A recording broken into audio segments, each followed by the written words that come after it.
Assalamualaikum warahmatullahi wabarakatuh. Perkenalkan, nama saya Dinda Marisa dari jurusan Ilmu Ekonomi, Fakultas Ekonomi Universitas Negeri Padang. Baiklah, pada video kali ini saya akan membahas pengantar ekonomi pembangunan mengenai teori Lewis mengenai penawaran buruh yang tidak terbatas. Yang pertama yaitu teori Lewis, ekonomi dua sektor. Profesor Arthur Lewis membangun teori yang sangat sistematis mengenai pembangunan ekonomi dengan penawaran buruh yang tidak terbatas. Lewis mengawali teorinya dengan pernyataan tegas bahwa teori klasik mengenai penawaran buruh yang benar-benar elastis dengan upah subsisten benar-benar terjadi di sejumlah negara terbelakang. Ekonomi seperti itu terjadi pada negara yang berpenduduk padat dibandingkan dengan sumber alam dan sumber modal, sehingga produktivitas marginal buruhnya tidak berarti nihil atau negatif. Karena persediaan buruh tidak terbatas, industri baru dapat didirikan atau industri yang ada dapat dikembangkan tanpa batas berdasarkan upah yang berlaku dengan cara menarik buruh dari sektor subsisten. Upah yang berlaku adalah apa yang diperoleh buruh di sektor subsisten. Dalam hal ini, upah subsisten sumber utama para pekerja yang bersedia bekerja dengan upah subsisten adalah petani, buruh lepas, pedagang kecil, pelayan domestik atau komersial, dan wanita rumah tangga. Selanjutnya, adanya surplus kapitalis. Tingkat upah tidak lebih rendah dari produk rata-rata pekerja di sektor subsisten, tetapi tingkat upah bisa lebih tinggi lagi jika para petani harus membayar sewa atau harga makanan lebih tinggi, atau jika mereka merasa bahwa kesulitan fisik akibat meninggalkan rumah begitu besar. Walaupun penghasilan di sektor subsisten menentukan tingkat upah di sektor kapitalis, tapi dalam praktek upah kapitalis 30% lebih tinggi daripada upah subsisten. Sebagai akibatnya, yang pertama, kenaikan yang mencolok pada output sektor subsisten yang dengan kenaikan pendapatan real dapat menyebabkan pekerjaan meminta upah kapitalis yang lebih tinggi sebelum menawarkan diri untuk suatu pekerjaan. Yang kedua, jika dengan penarikan buruh dari sektor subsisten itu produk total tetap sama, maka produk rata-rata dan juga pendapatan real dari mereka yang tertinggal akan naik, dan pekerjaan yang ditarik itu kemungkinan menuntut upah yang lebih tinggi di sektor kapitalis.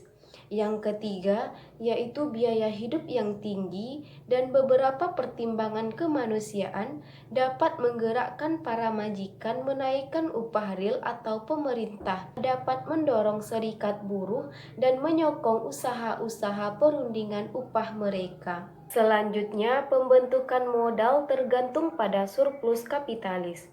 Surplus diinvestasikan kembali pada aktiva kapitalis baru.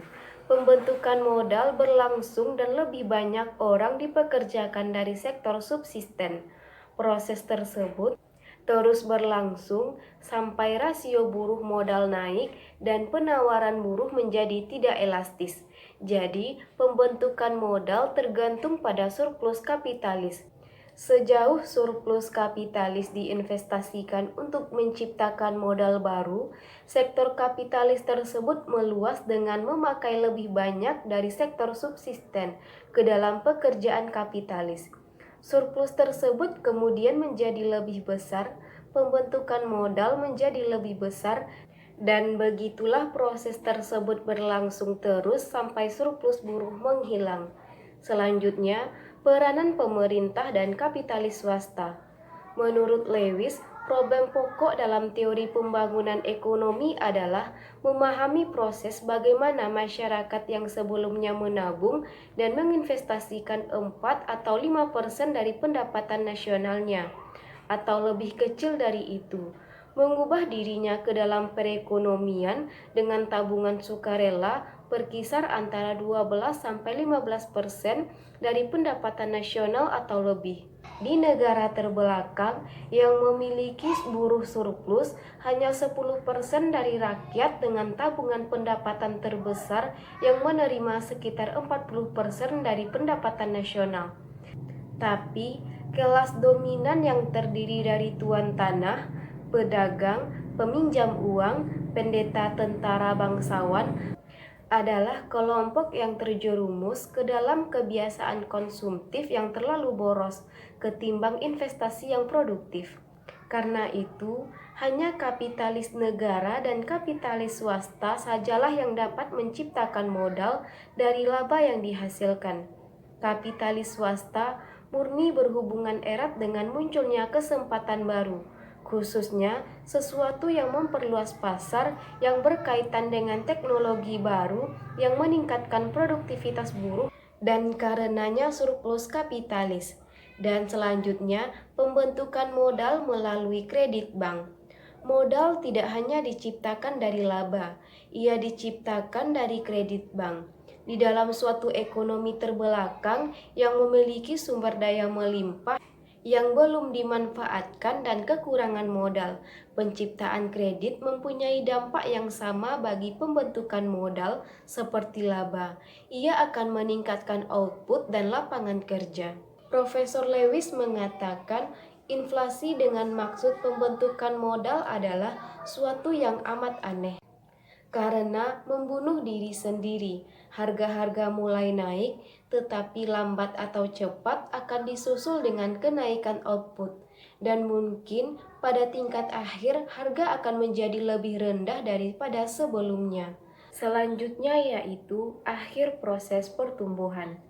Teori ini menunjukkan bahwa jika penawaran buruh yang tak terbatas tersedia pada upah real yang konstan, dan jika suatu bagian dari laba diinvestasikan kembali dalam kapitalis produktif, laba akan tumbuh terus-menerus dibandingkan dengan pendapatan nasional, dan pembentukan juga akan tumbuh dibandingkan dengan pendapatan nasional. Tetapi, proses tersebut tidak dapat berlangsung terus sepanjang jangka waktu yang tidak terbatas. Selanjutnya, ekonomi terbuka. Jika proses pertumbuhan terkena pengaruh buruk salah satu faktor ini, akumulasi dapat diteruskan dengan mendorong imigrasi massal atau dengan mengekspor modal kepada negara yang mempunyai buruh melimpah pada upah subsisten. Akan tetapi, kemungkinan ini dikesampingkan oleh Lewis sendiri. Pertama, imigrasi massal buruh tidak terampil tidaklah mungkin, karena negara lain dengan upah lebih tinggi tidak akan mengizinkannya. Kedua, ekspor modal berarti impor lebih tinggi daripada ekspor dan berarti beban bagi pembayaran. Jika biaya barang-barang impor itu tinggi, upah yang tidak bisa diturunkan. Pembahasan yang selanjutnya yaitu mengenai penilaian kritis. Teori Lewis dapat diterapkan pada negara terbelakang yang berpenduduk padat dengan syarat-syarat tertentu. Karena itu, penerapannya dibatasi oleh asumsi-asumsi yang menjadi dasar kritik-kritik yang diperbincangkan. Yang pertama, di setiap negara terbelakang mempunyai penawaran buruh yang tidak terbatas. Lewis mengasumsikan adanya penawaran buruh yang tidak terbatas di negara terbelakang. Tetapi asumsi ini tidak realistis dalam hal beberapa negara terbelakang di Amerika Selatan dan Afrika yang berpenduduk jarang. Yang kedua, tidak dapat diterapkan jika akumulasi modal bersifat menghemat buruh. Lewis mengasumsikan bahwa surplus kapitalis diinvestasikan pada modal produktif. Tetapi, jika modal produktif secara kebetulan bersifat menghemat buruh, ia tidak akan menyerap buruh dan teori ini gagal. Yang ketiga, tingkat upah di sektor kapitalis tidak konstan. Teori ini mengasumsikan tingkat upah di sektor kapitalis senantiasa konstan sampai penawaran buruh dari sektor subsisten habis. Yang keempat, buruh terampil bukanlah kesulitan sementara. Dengan adanya penawaran buruh yang tak terbatas, Lewis mengasumsikan adanya tenaga buruh tidak terampil dalam teorinya. Tenaga terampil dianggap sebagai kesulitan sementara waktu yang dapat diatasi dengan memberikan fasilitas latihan kepada tenaga tidak terampil tersebut. Yang kelima, kurangnya usaha dan inisiatif. Teori Lewis didasarkan pada asumsi bahwa kelas kapitalis di negara terbelakang sebenarnya seluruh proses pertumbuhan tergantung pada adanya kelas yang mempunyai keterampilan yang diperlukan untuk mengakumulasi modal. Yang keenam, proses multiplikasi tidak berlangsung di negara terbelakang. Teori tersebut mengasumsikan bahwa akumulasi modal terjadi bila kelas kapitalis menginvestasikan kembali laba yang diperolehnya. Yang ketujuh, mengabaikan permintaan total. Lewis mengasumsikan bahwa apapun yang diproduksi di sektor kapitalis adalah dikonsumsi sendiri atau diekspor. Yang kedelapan, mobilitas buruh tidaklah mudah.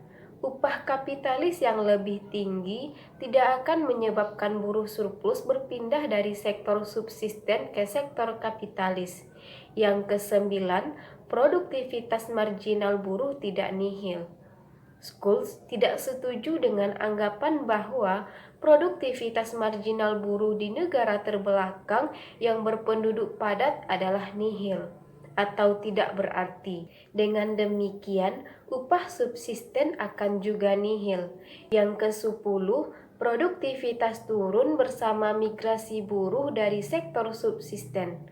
Lewis mengasumsikan bila buruh surplus ditarik dari sektor subsisten ke sektor kapitalis, produksi pertanian di sektor subsisten tetap tidak terpengaruh. Yang ke-11, kelompok berpendapatan rendah juga menabung. Lewis mengakui dalam kasus Jepang, rakyat di negara terbelakang berpendapatan rendah juga menabung. Kelompok berpendapatan rendah menabung karena alasan sosial. Kelompok berpendapatan tinggi menabung karena lebih banyak menggunakan pendapatannya. Yang ke-12, inflasi tidak membunuh diri sendiri. Pandangan Lewis bahwa inflasi dengan maksud pembentukan modal akan membunuh diri sendiri sulit dipercayai. Dalam hal menghadapi kelangkaan barang, konsumsi gawat dan akut. Yang ke-13, administrasi pajak yang tidak efisien. Pendapat Lewis bahwa perpajakan akan menghapus kenaikan pendapatan tidak dapat diterima karena dalam administrasi pajak di negara terbelakang tidak begitu efisien dan berkembang untuk dapat mengumpulkan pajak yang cukup memadai untuk akumulasi modal.